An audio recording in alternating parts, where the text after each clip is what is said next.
Welcome. I'm Sebastian Mahfood, and you're listening to WCAT Radio, the on-air wing of En Route Books and Media, bringing you the dulcet sounds of Catholic wisdom. Welcome to Living the Gospel of Life. I'm your host, Leticia Velasquez, and we're going to start with a prayer. In the name of the Father, and of the Son, and of the Holy Spirit. O Mary, bright dawn of the new world, Mother of the living, to you do we entrust the cause of life. Look down, O Mother, upon the vast numbers of babies not allowed to be born, of the poor whose lives are made difficult, of men and women who are victims of brutal violence, of the elderly and sick killed by indifference or out of misguided mercy. Grant that all who believe in your Son may proclaim the gospel of life with honesty and love to the people of our time, obtain for them the grace to accept that gospel as a gift ever new, the joy of celebrating it with gratitude throughout their lives, and the courage to bear witness to it resolutely in order to build, together with all people of goodwill, the civilization of truth and love, to the praise and glory of God, the Creator and lover of life. Amen. Amen. Father, Son, Holy Spirit. Amen. Today's guest is a friend of mine. Her name is Michelle Loucraft, and I will slip and call her Mickey. That's her nickname, so please forgive me. Michelle is an honest, quick-witted, and energetic individual that is known for her passion for helping people. She works in a hospital and has returned to pursuing her BA in psychology after 20 years of being a stay-at-home mom and homeschooling mother of 4 children. She resides in Connecticut with her husband and 3 of her older children and pets. Her goal is to help people in their life journey and struggles. And I know Michelle, through our parish, we have a wonderful parish, St. Mary, of the Immaculate Conception in Baltic, has attracted people from all directions because it's such a faithful, beautiful parish. And Mickey, for a while, was living out in Pennsylvania, right? Only a short period of time. To try the homesteading. I'm originally from Massachusetts, though. Yeah. Right. So tell us where you grew up. So I grew up in Lowell, Massachusetts, for a long period of time. When I was a little bit younger, elementary school age, we moved to like a suburb, and I'm the youngest of 6 children. No, Lowell is an old mill town. Industrial yeah, town. It's an old mill town. Actually, very much like where I currently store. I live at a suburb of Willimantic, which is also a mill town. It's actually, I've always kind of been drawn to that history. I love the history of the mills. And the hard work of... well, the history of New England Catholics is really a history of the mill. Yes. Because it was the Yankees, the white Anglo-Saxon Protestants, who pervaded New England until the 1800s, when the Industrial Revolution came and brought in, using the rivers of New England, they brought in the cotton mills and thread mills and all kinds of, usually textile mills. And then you brought the Irish immigrants and the French Canadians from Canada that came down. In fact, blessed St. Andre Bessette, actually, I was in Moosup yesterday, and he was in one of those mills there, a poor Canadian of many kids in the family, who came down from Canada to support. So there's beautiful old Catholic churches, and maybe that's part of the attraction. Our church itself is in an old mill town as well, built with much love by the immigrants. So there's a lot of good to mill towns. There's some bad sides. Yeah, well, when the mill's closed, you have a lot of people out of work and the rundown mills, and they seem to be going through a renaissance. They are. They definitely they're reusing the buildings, especially Willimantic, in beautiful ways. Loft apartments, studios, offices. So some of them are on the way up. But growing up in a mill town, there could be some difficulty in the inner city environment, right? Yeah. So that's where you grew up. Yeah. Moved to the suburbs. I ended up, all my siblings went to Catholic school, but I myself went to public school. But we were, Sunday churchgoers. That's what I, grew up in that. But I also grew up in the 80s, early, 90s culture, where maybe not that promiscuity was like encouraged, but definitely by the television that we watched. It was MTV. I grew up in MTV culture, so in church on Sunday, but then watching all the stuff all week long. So Beverly Hills 90210, all those shows that you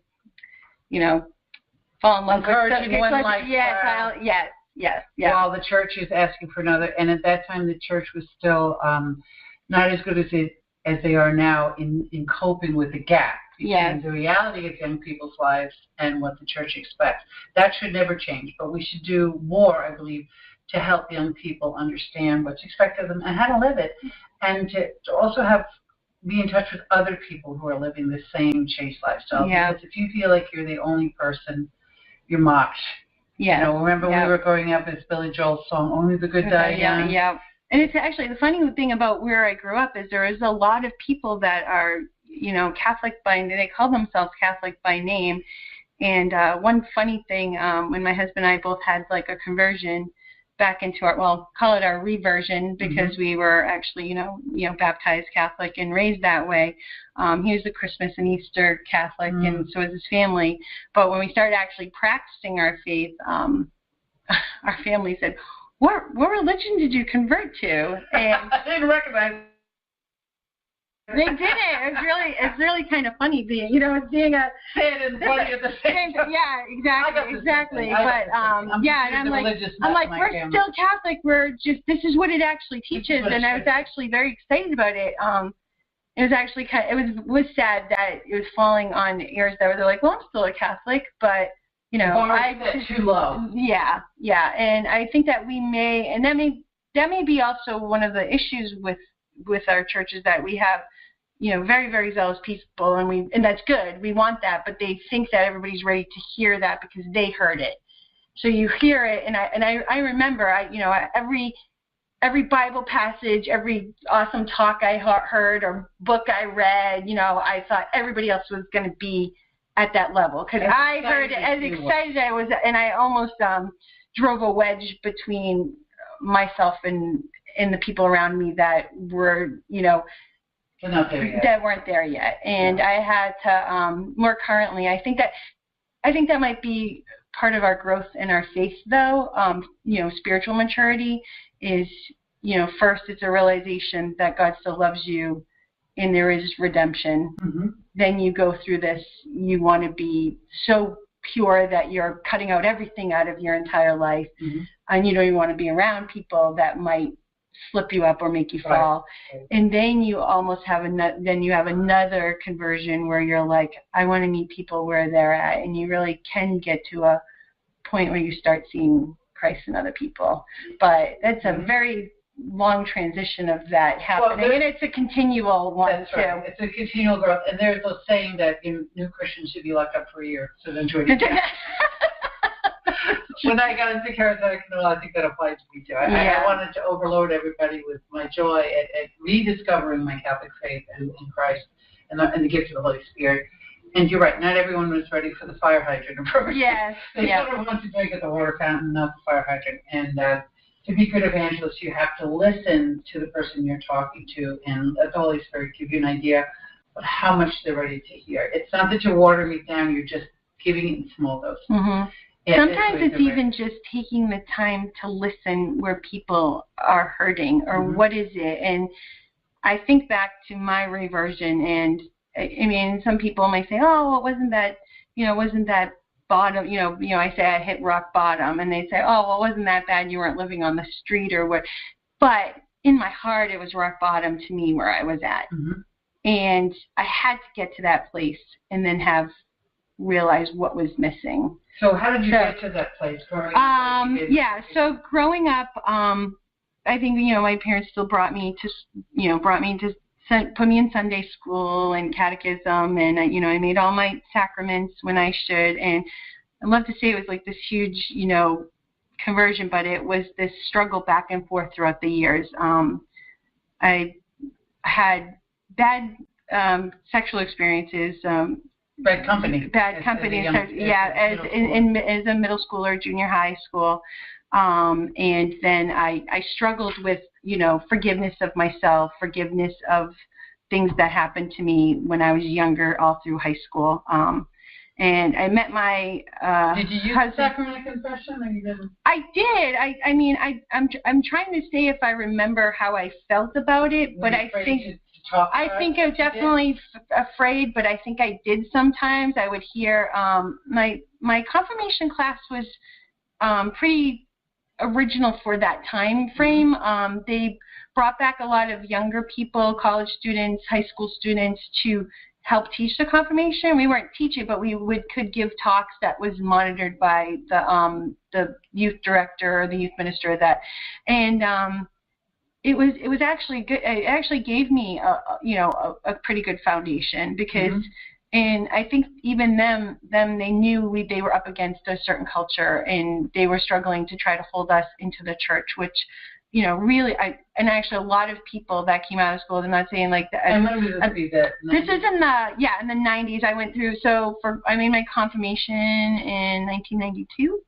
So that they tried, but I think that by the time you're in high school is a little late. I may have needed so. So I was hearing the message they were saying to me. We're talking about the purity message. The purity message. I was hearing that, but it didn't necessarily feel like it applied to me, and that was always. It already made some mistakes. Yeah, it already made mistakes that I was, struggling with. And when you feel like that, you feel like you don't belong to that. You group. do. You do. So, and I did. Always be aware that if you're teaching purity, that you're not always talking to kids who don't have sexual experience, and maybe do it earlier. I know some parents are resistant to it, but maybe they don't have an idea of how much their kids are exposed to, even in the internet, even if they're not exposed to. Yeah, even now with this is before internet, what we were exposed to. I mean, this is, you didn't realize. I think some families may have been more aware of what cable stations were coming in, but I don't think my parents even knew what was on there. And I've had that conversation with my mom even now. She goes, we didn't know. We had no idea. And our parents were still caught by surprise. We don't have that experience now. But I say the culture has changed so radically, so quickly.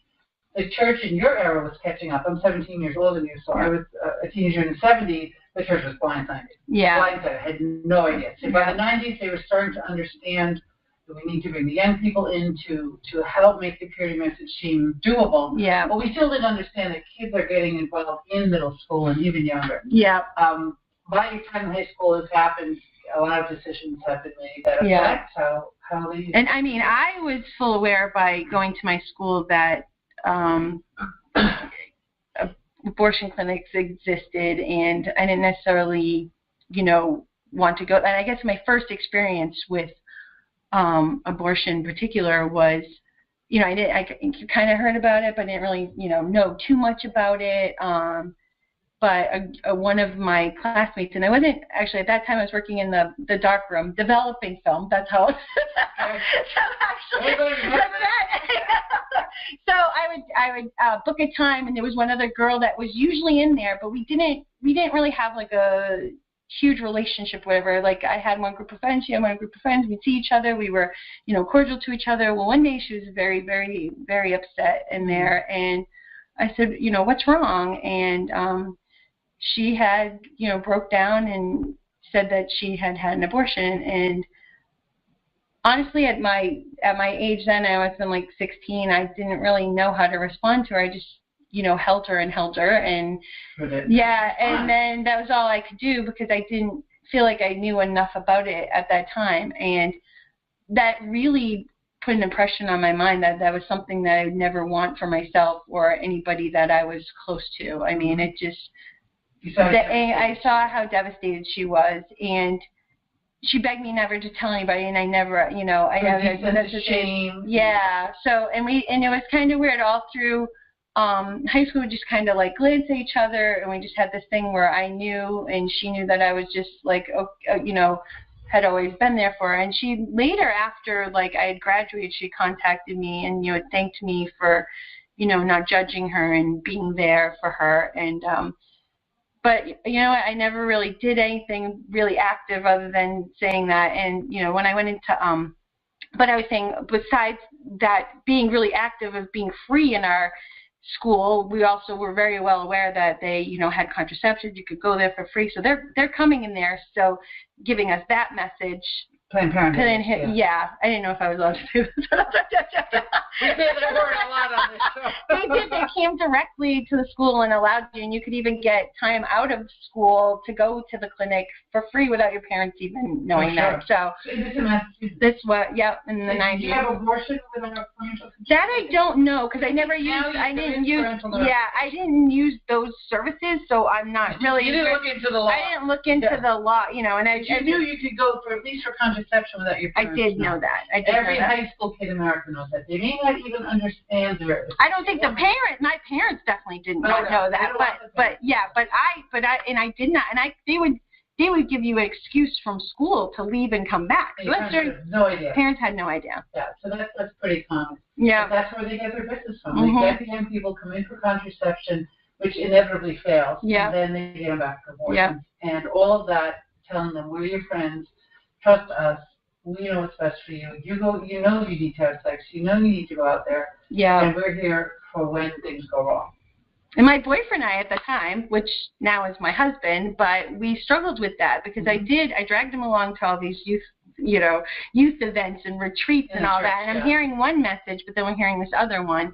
And it was a back and forth turmoil over the years of, dumping out the birth control, trying to abstain, going back and forth. And it was really a huge struggle. And one which I think almost every listener can relate to. I know I certainly can. Yeah.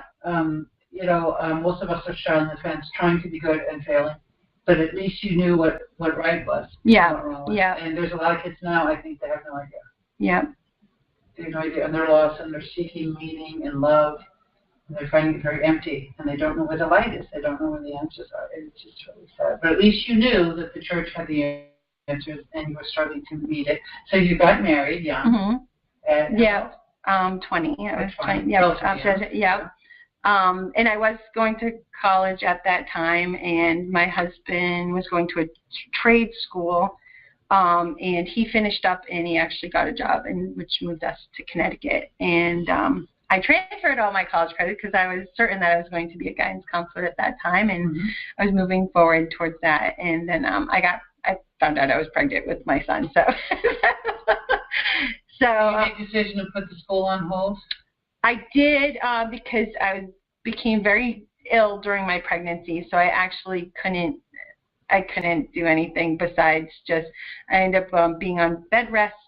Oh, wow. And I had to do insulin injections because I become gestational diabetic. But yeah, so I basically moved here, moved to Connecticut, away from my family, and ended up. But I filled those days with it was like a cute little library. We lived in Wyndham at the time, and there was like a little library in the library, and I got to know the things I liked, and I just read. My husband at that time was second shift, and he'd go up and fill up a wagon or a book bag and bring it back to the apartment, and I just do that. I just spent my time reading a lot. I always just had a love for learning, no matter where. And I think that's what led me to homeschooling. Is I just believe that education takes 300. It's every day. It's not just while you're in school. And it's caught, not taught. If your parents are readers and you have a lot of books around. Actually, they're not. That's what's kind of. I guess the internet came in between the. Yeah, I'm not sure. So what?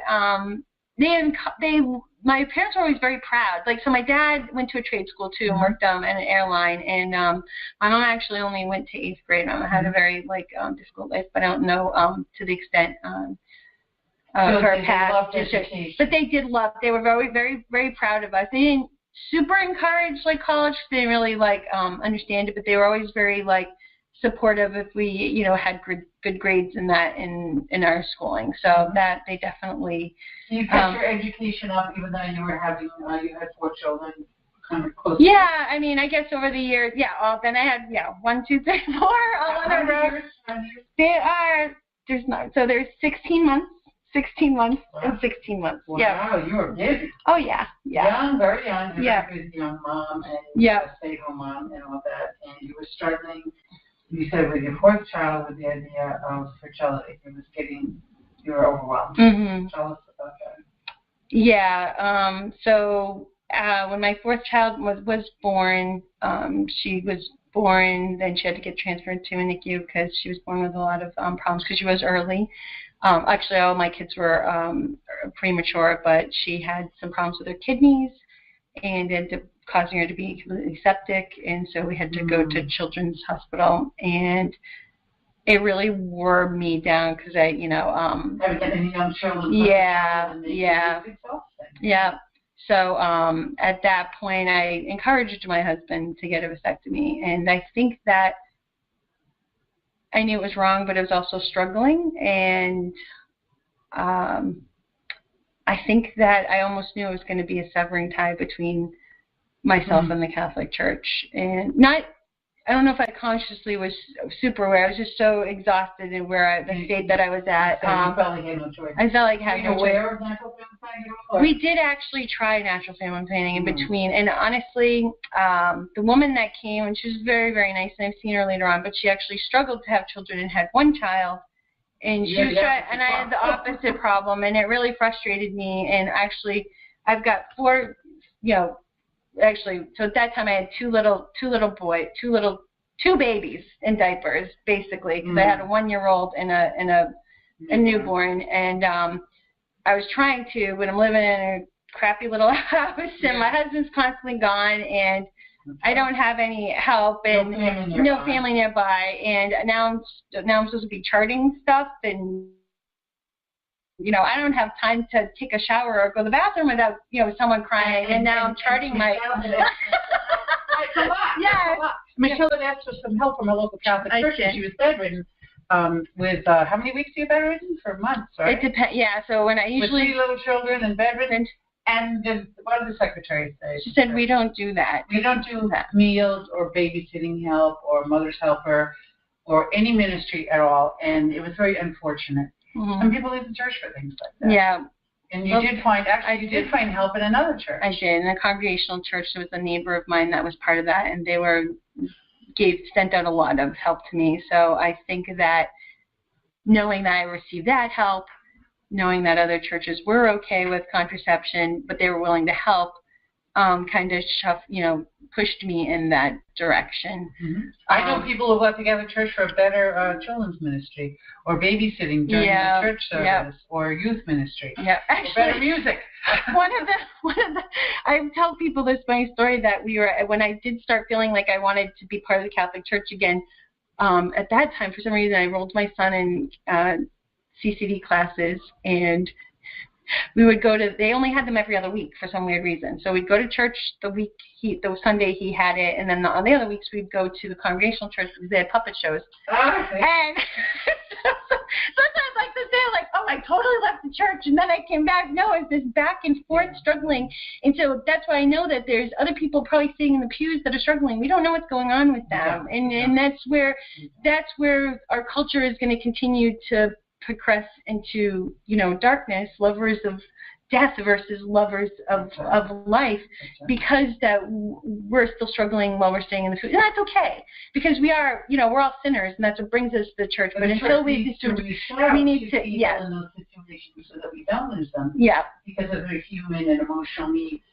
And it's harder on those of us that are faithful, but that's okay, because the times we live in are very demanding times. Yeah. We need to give more of our time in ourselves to reach out to those struggling young mothers that are bedridden. I myself was bedridden during my second pregnancy and had my parents, but they lived an hour away. I could have used the church ministry. I didn't reach out. Yeah.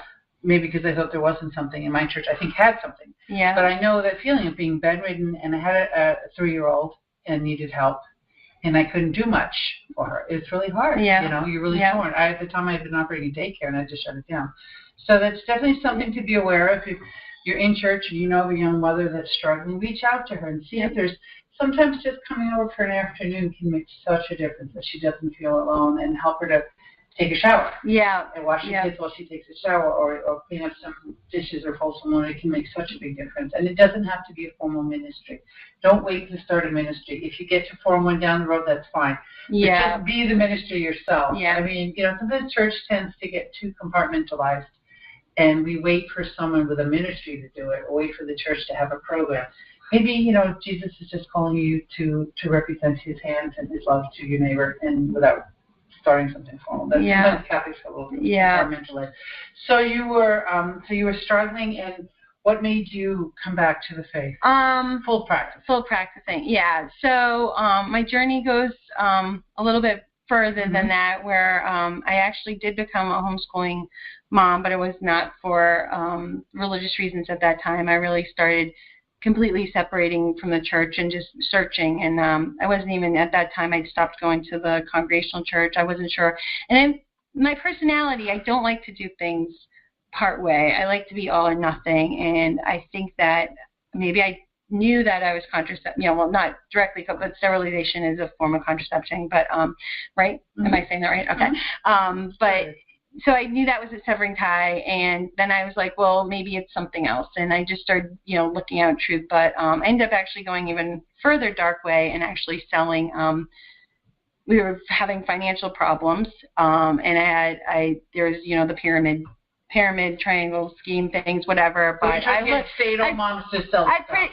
So I was this homeschooling hippie mom by day, which I love because I've fed my children organic. It was very about natural education, and I still believe in those things because those are I love the Montessori method, which is later find out Maria Montessori is Catholic. Yeah. So those are like beautiful things, like little things along the way that kind of still kept me tied to my faith. But I ended up just pretty much looking up what's the top selling of these, and it was actually sexual gifts and toys and stuff like that. Yeah. So I did these home parties, exactly, and there's a lot of bachelorette parties. Yeah. Very popular. It was one of the top people.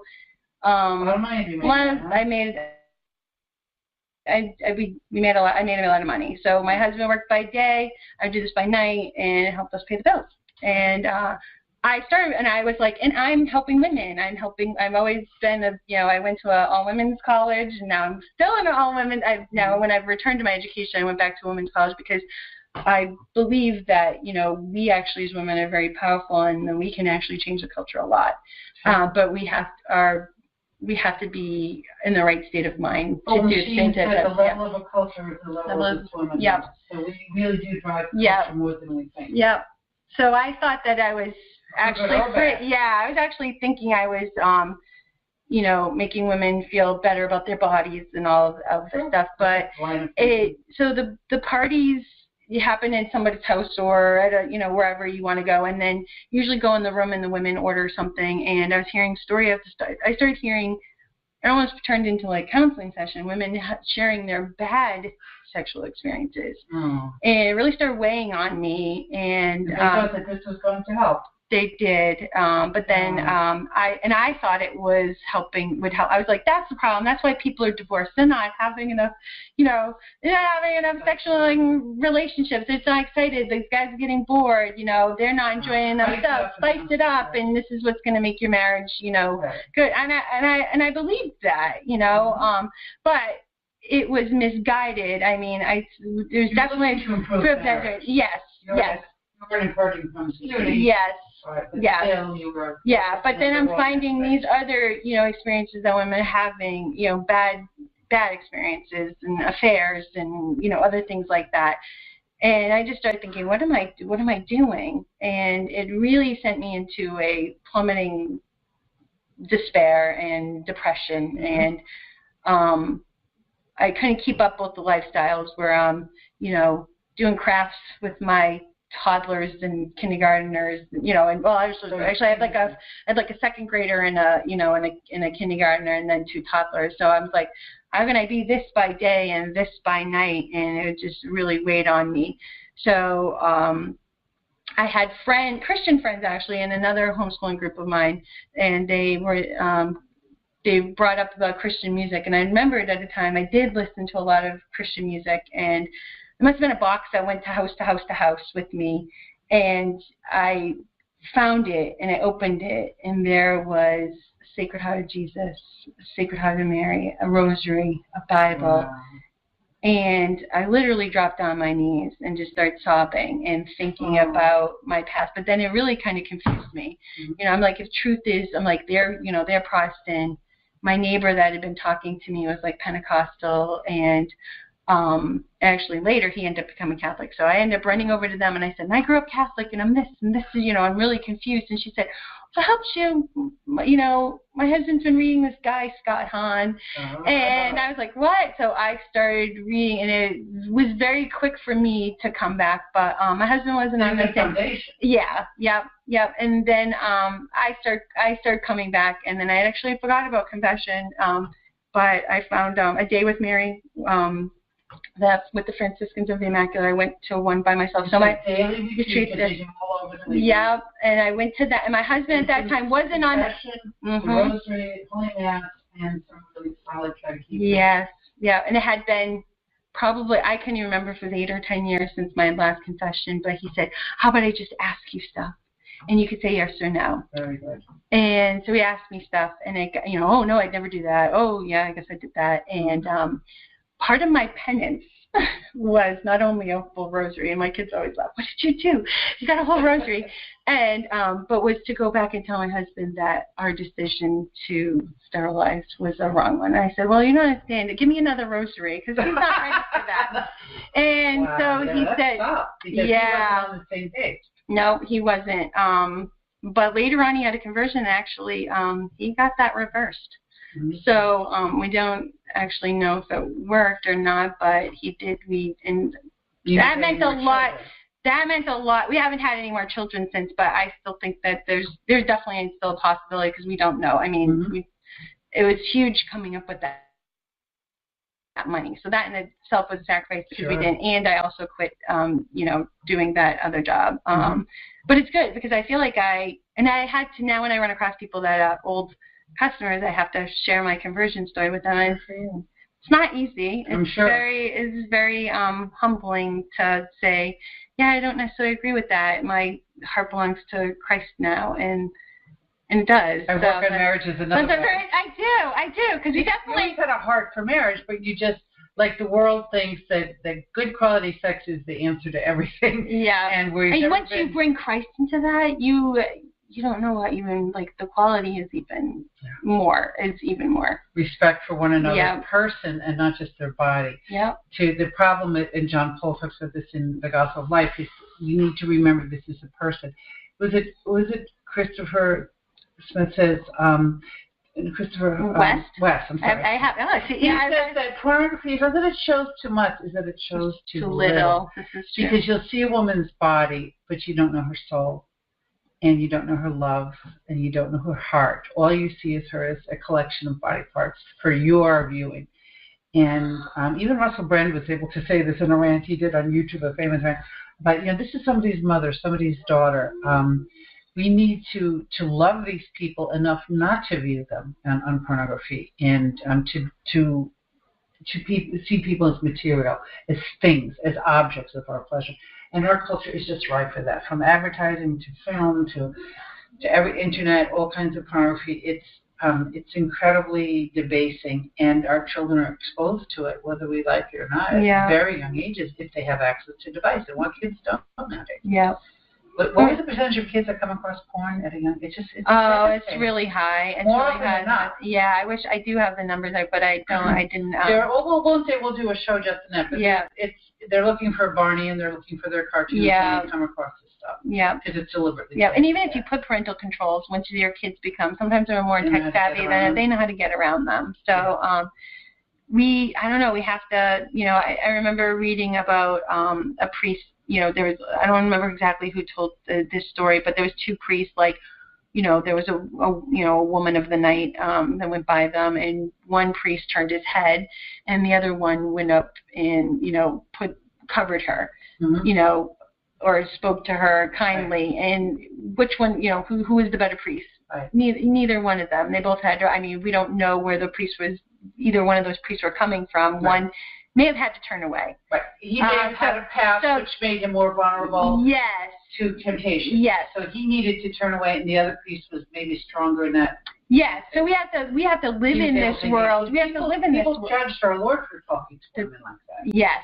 The woman at the well, right, and Mary Magdalene, and he spoke to them. But he was our Lord. I don't believe that, he had he's like us in all things but sin. He hadn't sinned. Of course he had temptations, but he hadn't sinned, so he was able to talk to these women without being corrupted, although he was highly judged for the company he kept. Yes. Yeah. So we need to judge for ourselves. Are we able to talk to these people without being drawn into it? Yes. Because people can be a temptation, especially people from your past. If you've given up certain sexual sins, they say that pornography and sexual sins, they touch something in us that's an addictive response. Well, it's definitely, So there's dopamine that gets released in your brain, and you actually, Yeah, because I've done a lot of study on this at this point, because pornography was a big part of my life, and then even after my conversion, I had something my husband struggled with, and he has a great, amazing heart for God, but he actually had said that, I'll leave that conversion for him, but he had said that he prayed that, something drastic would happen that would, just turn this away from him. And try to answer this prayer. So it's a feeling. Yeah. You're addicted to the dopamine, and every time you do that, the rush of it, the rush. Yeah. It's not just the sex hormones, but it's also the feel-good hormone of dopamine. It is. Yeah. Sort of like gambling, right? Yes. Yes. The high of winning. Yeah. And the fact that winning could happen in any second, and the casinos know that, right? They know how to play on that. Yeah. And irregular schedule reinforcement that all of a sudden, out of nowhere, you're a millionaire or whatever. Yeah. And it's that hope that keeps people addicted. Yeah. And we are a country looking for an addiction. We're a culture looking for an addiction. Because if there's a hole in our heart where God should be, we're trying to fill it with all the wrong things. Yeah. And so we're just very prone to being addicted. And of course, we have society where pornography is a what? It's the biggest industry. It's bigger than sports and Hollywood put together. Yeah. You can't even imagine what a big industry it is. No, billions of dollars. And so that has to feed on our weaknesses. And it does. Yeah. And what did you say? You know how many percentage of men have used pornography? Oh, it's like 96%. Yeah, it's very, very, very high. And not all of them are able to stop it. No. The funny thing is, so I study psychology, and we have these classification codes of criteria, and it's the addiction part is controversial, and because some psychologists saying, oh, well, it's not really a problem until it becomes a problem. So, and what does that mean? It's not really a problem until it becomes a problem. Because the world doesn't judge pornography as evil. So they don't think that viewing pornography is a problem. No. It's once it turns into... changes your life. It changes your life. You lose your job over it, or your marriage, and that's happening. There are support groups for these men, or you do something finally illegal deal with it. And that's an issue within the church. Is it a problem when clergy are not chaste? Yes, because it will eventually affect influence with minors, abuse with minors. But shouldn't we stop it before it gets to that point? Yeah, adults with adults is wrong in the Catholic Church's view, and that should be stopped if they pledge chastity, or even if they're married. Everyone has to live chastity within their state of life. So unchastity is a huge problem in every culture, and the Catholic Church is unfortunately not as far from the world as we think we are. Yeah. Because some of the statistics like abortion and sex outside marriage and divorce really not significantly different from the non-Catholic population. And since we have the truth, we have that obligation to live it more so than the poor souls out there that have never been raised in faith. Until we come to terms with it ourselves in the pews, I guess that's what I was getting at, then our culture is not going to reflect that. Right. We are the leaders of the Catholic Church, is the leader of the culture. It always has been. And the Catholic Church is in trouble, as it is right now, struggling with those addictions, both laymen and clergy. Laymen obviously are no exception. Yeah. And we need to own up to it. And we need to. It's part of the culture of life, because you don't get to abortion unless there's been unchastity. Yeah. In most cases.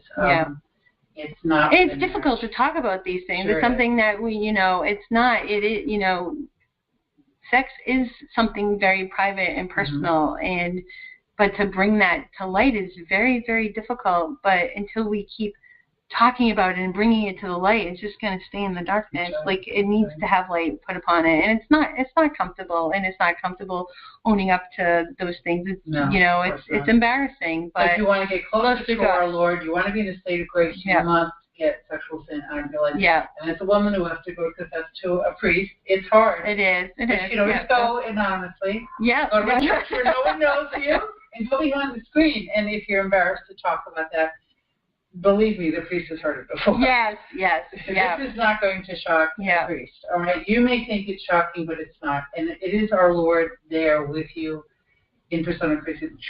The priest is in person of Jesus, and he's wanting to hear, go for Lent.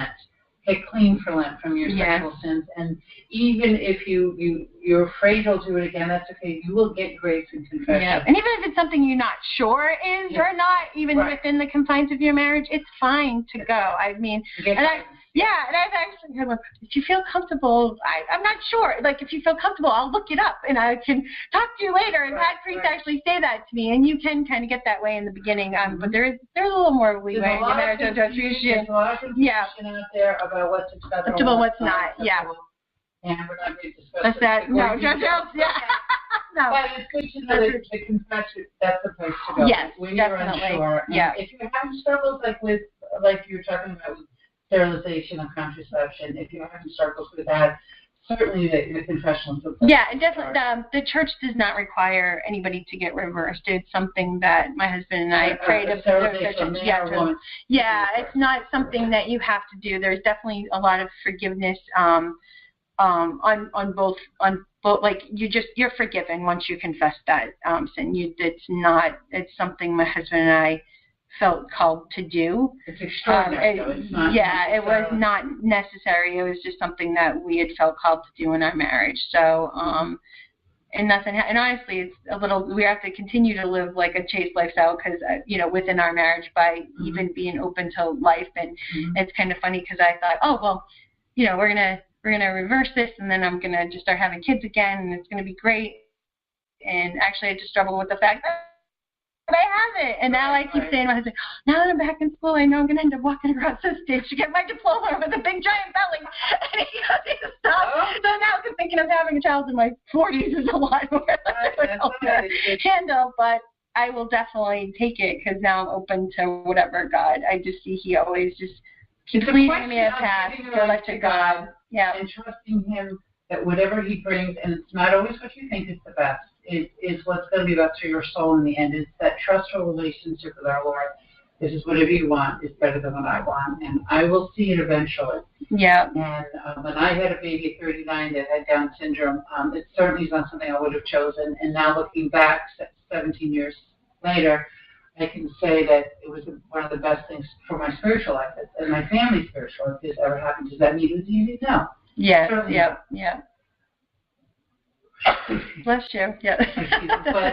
But then the Lord made it very, very clear to Padre Pio. I'm reading Padre Pio's autobiography right now. That all the struggles that he had made him the saint that we all pray for his intercession, we all admire.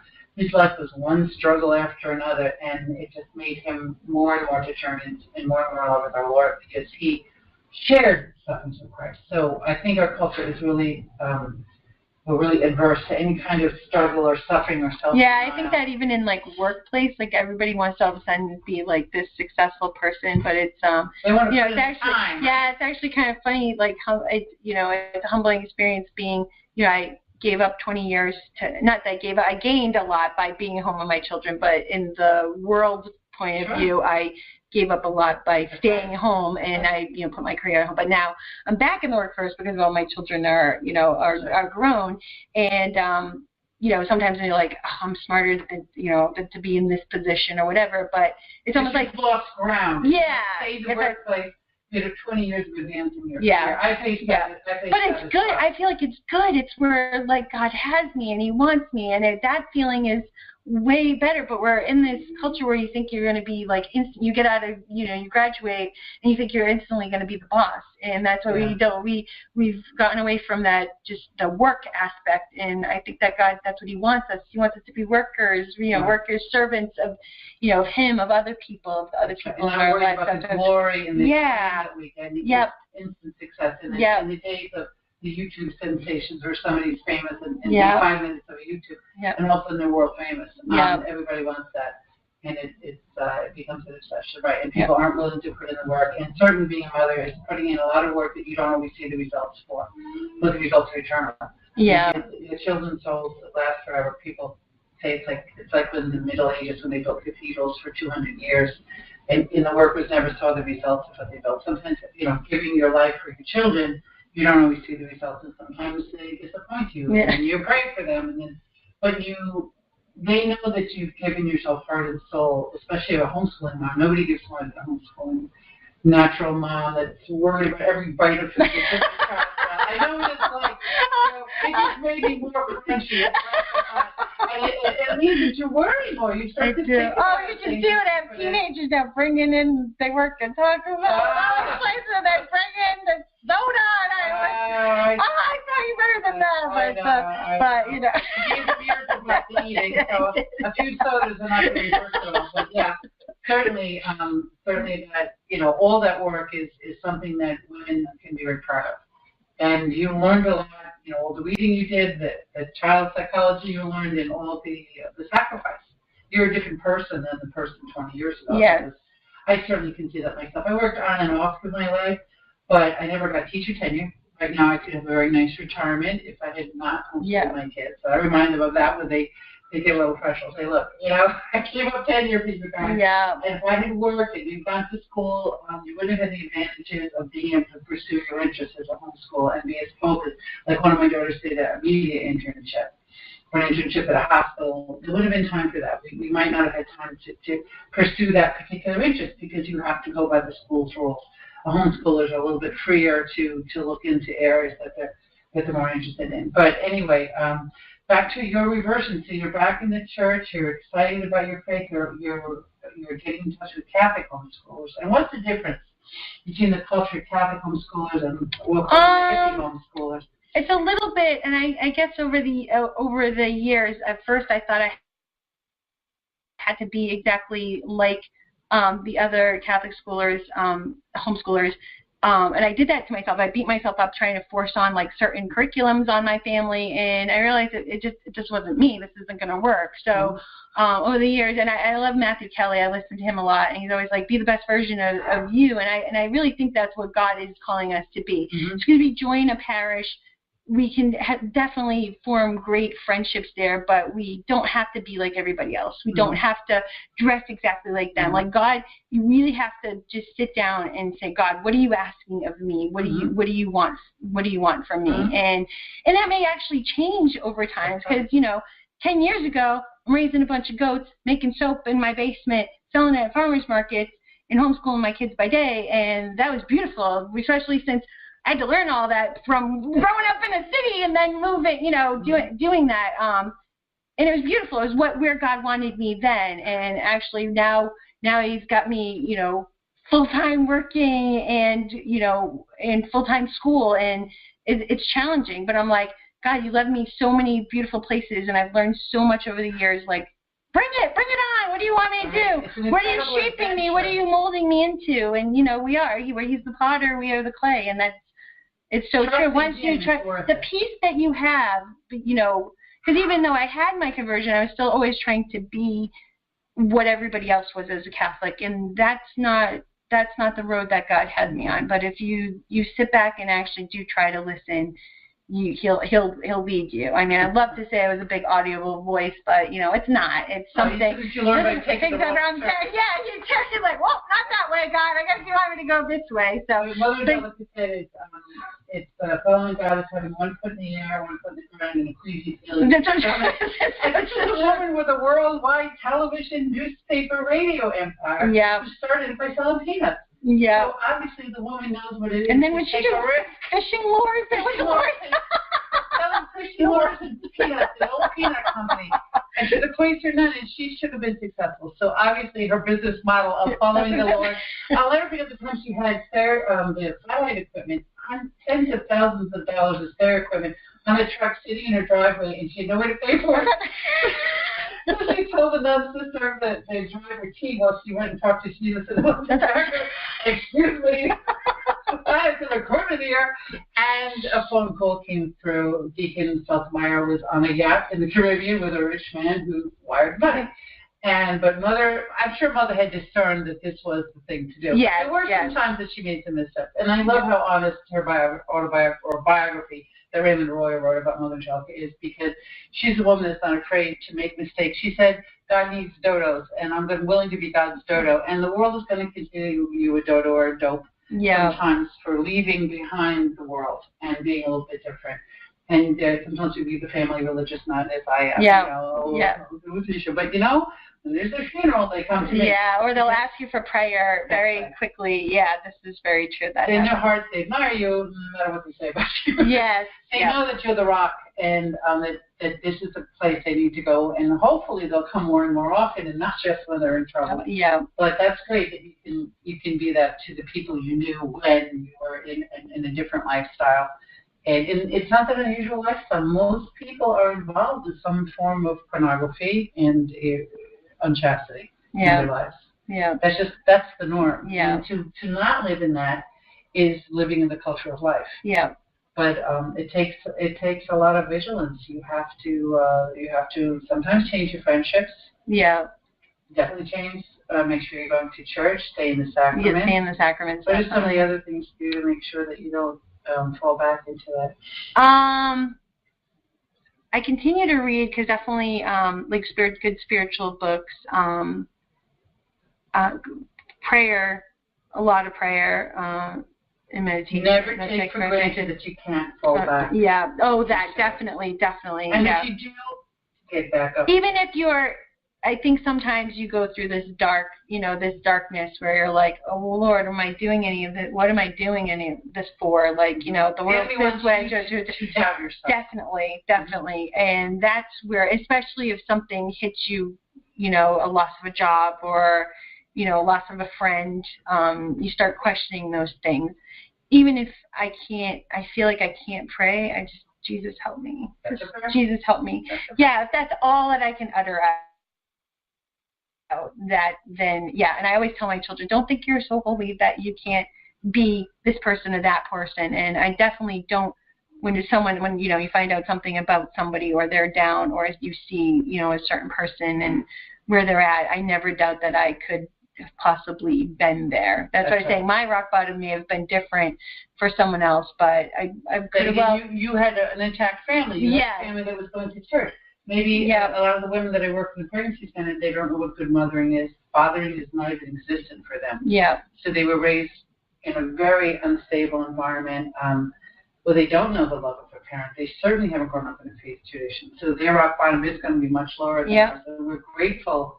And how much do any of us really know about parenting? And I think that's what we make the mistake of thinking everybody else is doing it better than us or more perfect than us. And we don't. It's scary to be a parent. This little life is in your hands. But I'm grateful that even as the young, unexperienced mother that I had, that I pursued, that I went forward with having at least my children, especially during, and it was scary when I found out that I was pregnant with my first son because I was a college student. I was on my path. And were people telling you to have an abortion? Not necessarily, no.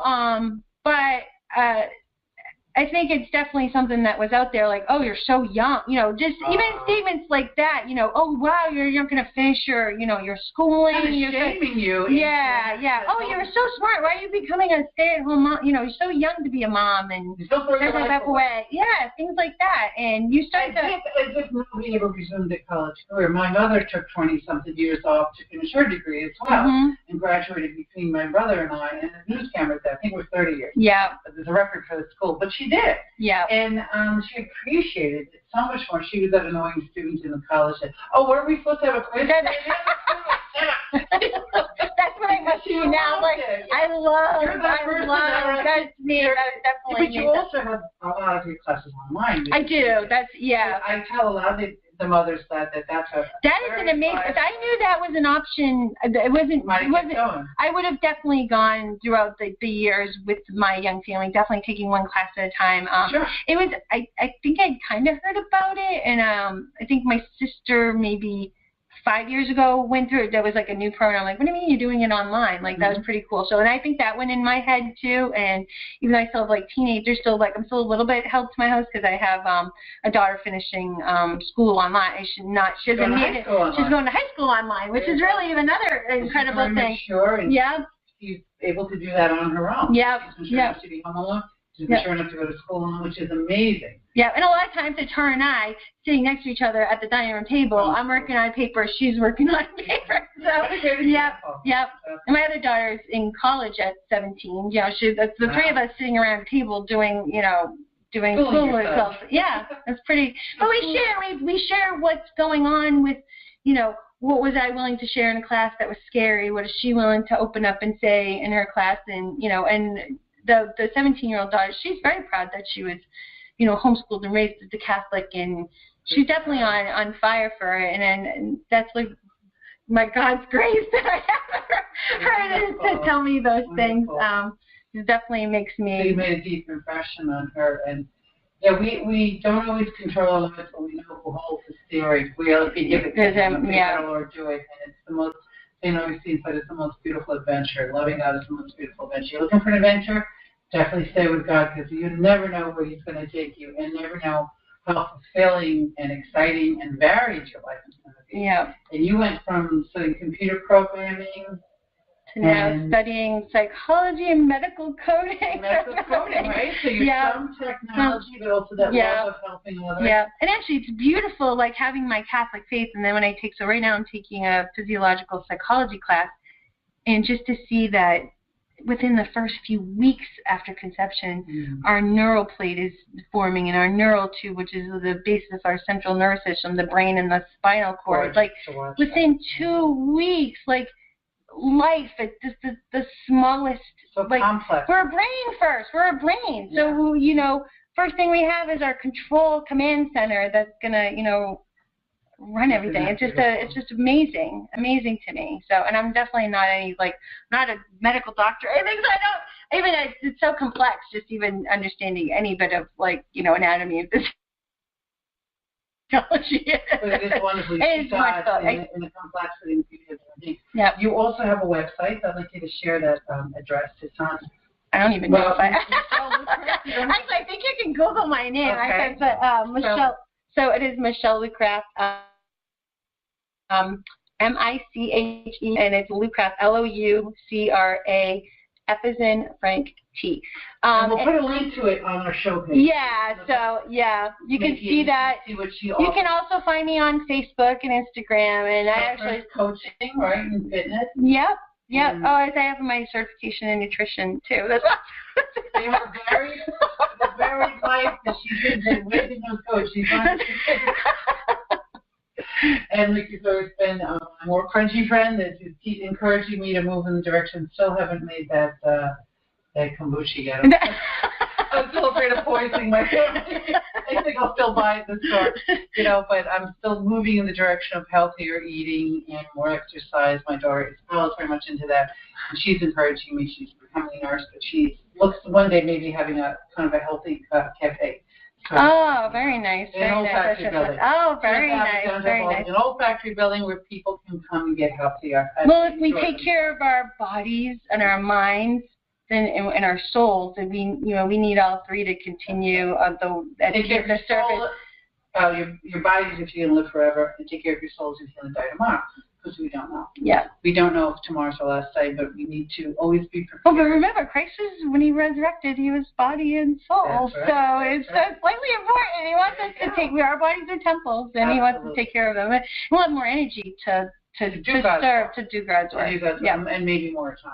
More time. But we are out of time. We've had a wonderful time, and maybe we'll come back and talk about pornography with all our statistics. Definitely, yeah. Because I think it's a timely topic, and it's one that's not talked about enough. There's no way that we can talk about it enough because it's so pervasive.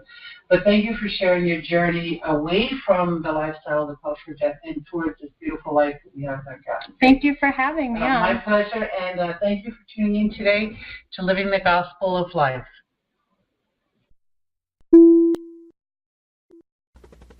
We hope you enjoyed the program and will join us back for another show on WCAT Radio.